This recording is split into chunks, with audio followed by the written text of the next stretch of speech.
still the Senate President. Okay, tignan nyo to. Senator Cayetano is still the Senate President. Okay. Because we don't have 13. It's against the law naman. Okay, ulitin ko. Senator Cayetano is still the Senate President. Because we don't have 13. It's against the law naman. Okay. The committees. Sinabi ni Mr. Erwin Tulfo na si Senate President Alan Cayetano pa rin ang kanilang pinuno. Kaya nung hinanap ko ang pirma ni Senator Cayetano dito para alinsunod sa Section 17 ng Senate Resolution number 5, no? Governing the providing for the rules governing inquiries in aid of legislation, no? Ang Section 17 doon nakalagay, and this should have been approved by the Senate President. Eh walang approval si Senate President. Kaya pumunta kami rito para ma-clarify din, no? Tapos So na ba? clarification lang po, attorney. Pumunta kayo dito to clarify ang invitation pero hindi kayo haharap sa Blue Ribbon Committee investigation under Senator Erwin Tulfo. Kasi sabi ko nga, ayaw naming i-legitimize na si Mr. Erwin Tulfo ang Blue Ribbon Committee. Pero haharap kami kahit Just to clarify. kahit saang venue, no? Kahit saang venue, haharap kami. Pero just to clarify lang, attorney, hindi yung magsasalita, tatanungin kayo ng mga senator. Hindi, kung magtatanong sila, sasagot kami. No mistake about it. If we are asked, we will answer. At ito po, ang gusto kong i-emphasize. Lahat ng gustong marinig ang mga nalalaman ng mga sundalong ito ay pauunlakan nila ang inyong imbitasyon.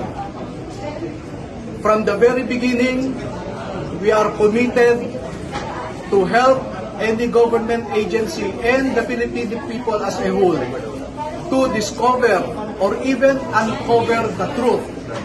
The danger only is if that body or entity have already decided what should be the truth. Wala na kaming magagawa doon. Pero attorney, para sa inyo, dapat ba mag-inhibit si Senator Erwin kasi siya iniimbestigahan din. Sinasabi din ng Grade 18, nakatanggap din siya ng maleta. Yes. Tama po yun.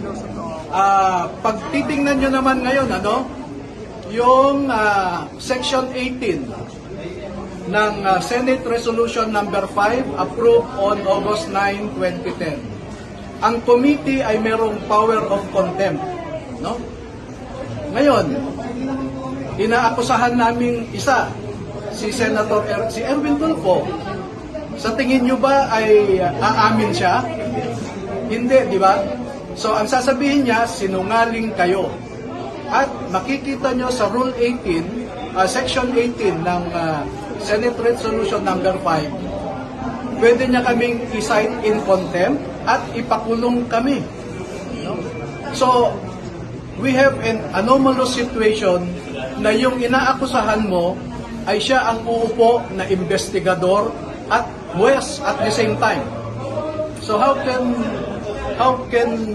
can we find someone accused doing the investigation and deciding later on who is telling the truth or who is telling a lie? Dapat mag-inhibit siya. So may conflict of interest kung ipapatuloy niya pa yung pagdinig. Oo. Ang hinihingi ko lang dito, sa ating mga senador, we should be statesman. Our country is looking for statesmanship, not brinkmanship. Attorney, aatin ba kayo dun sa